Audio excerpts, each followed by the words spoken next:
What's up guys, happy holidays and thanks for tuning in to part 2 of my HPA build video. In this one we're going to get some really exciting new parts put on there that we got at a great deal. Let's just get into it.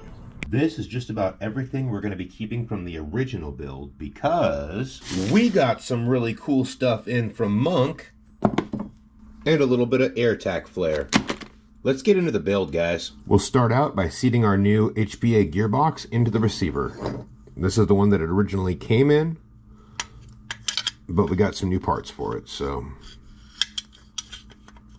you know what, I think we're gonna have a problem. Yep. You guys see right there? On these speed triggers, they have this like bulbous front end, and a lot of times it can get interfered with by the length of this hole. So I'm going to go ahead and Dremel this out, or drill this out so it's a bit longer, and then this will fit into it much better. I think that's the issue right now. Yeah. See how it won't go in there? That's because that trigger won't seat properly, and that's because of that. So we're going to just drill that out real quick.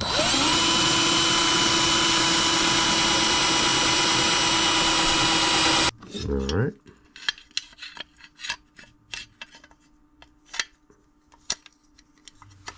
Perfect.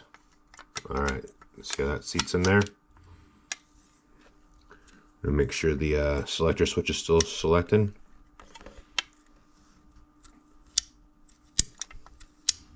Next up, we're going to put our body pin and our mag release back in there.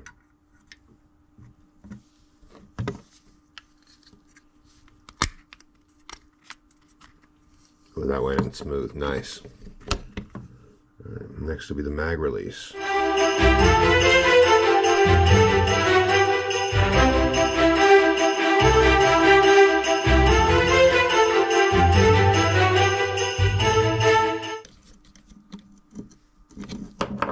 All right, nice big paddle mag release.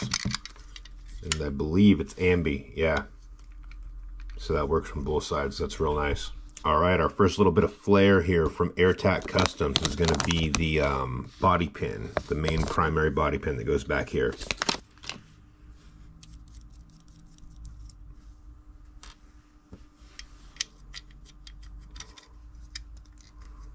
All right, that goes back in there like this, and then we're just going to screw that right in there. Our next little bit of AirTac swag that we're going to throw on there is an end cap. Anytime you do one of these ESG grips, you always want to have a nice end cap for the back of your receiver so it looks nice. We got this one in silver to match the trigger because we couldn't get a silver trigger, so we just got the matching back piece. But this should go right into that little plate that we put in there when we were installing the gearbox.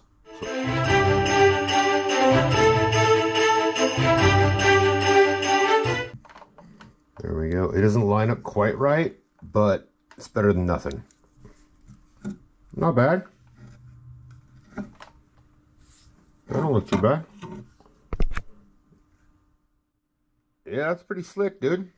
All right, guys, next up is the biggest and probably most important part of this entire build, the aluminum ESGR.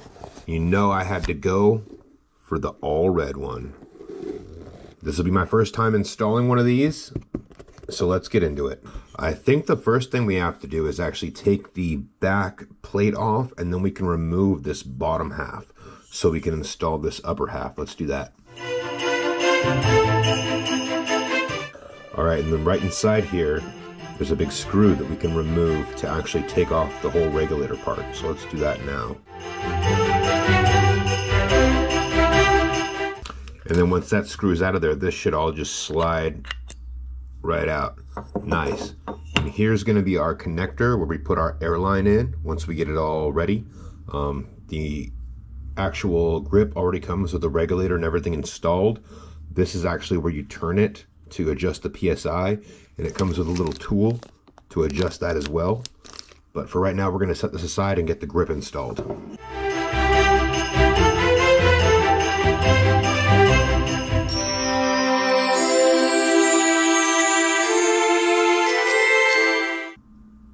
right, guys, all 4 screws are installed in the grip. We're gonna go ahead and get this line connected to the regulator. Okay, now that we have our grip installed, we're gonna go ahead and get the regulator on there. Should be as easy as just sliding it like this. All right, it's in place. We're gonna go ahead and get this screw back in here. All right, we got that as tight as it's gonna go. Next up, this line has to go into that hole. So we're gonna do that with a pair of needle nose.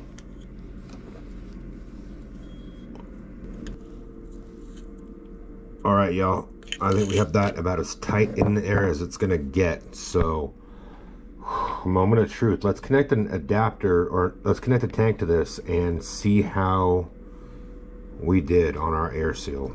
All right, guys, moment of truth before we can call it a wrap on the hardest part of this build. Let's get the tank put in there, see if it all blows up in my face.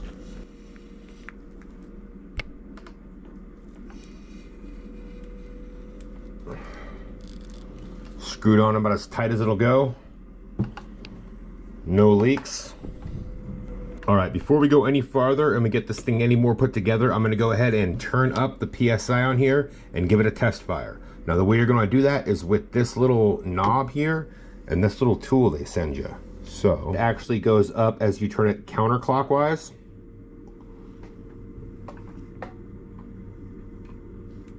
We're gonna go ahead and get that up to about 100 PSI. All right, we're about 100 right now. We're gonna go ahead and test that. All right, battery, FCU all plugged in. Let's give that a test.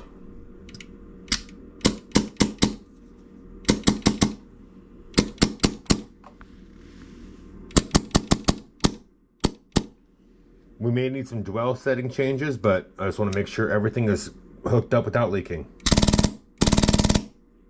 Awesome. Next up, we're going to focus on this upper receiver, starting with this Vayu aluminum handguard from Monk. That's a beauty. Oh, that is so lightweight. Has the iron sights on the top, Picatinny front. We also got this Monk Helix outer barrel, which is also super slick and lightweight and kind of see-through on the inside there. That is really cool. I can't wait for this all to go together. Outer barrel goes into the upper receiver very easily.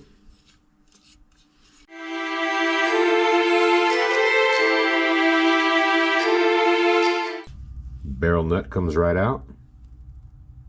Then the barrel nut goes over the front end and the outer barrel like so.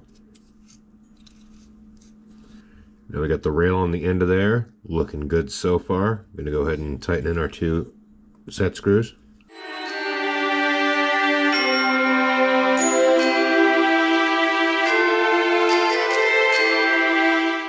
All right, those are all tightened up.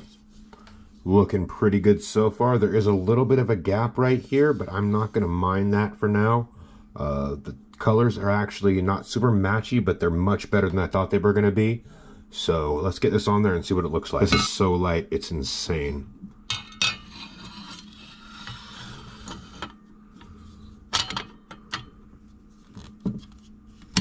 All right, upper goes on nicely, and our last little bit of air tack flare, we got that matching red front pin, so let's get that out of there.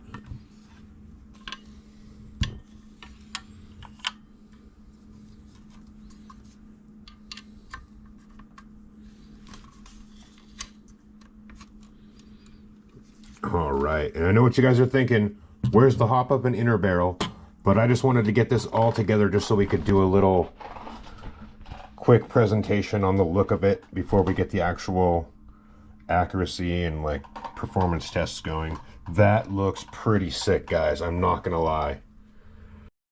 All right, now despite how dope that build ended up looking, we had some fitment issues with the receiver not fitting the gearbox shell properly. It was really misaligned as far as where the gearbox was sitting in the APS receiver. So we're gonna scrap that receiver for now. It's sitting in a new polymer black receiver. Doesn't look too bad. It's not the ideal look for what I want to go for with this build, but it is shooting perfectly right now. So yeah, in part 3 of this video, we're going to put that barrel assembly in there. We're going to go out to the field with it. We're going to get some accuracy tests. We're going to get some field testing, and I'll be back in part 3 with the final conclusion of how this build ended up. See you then.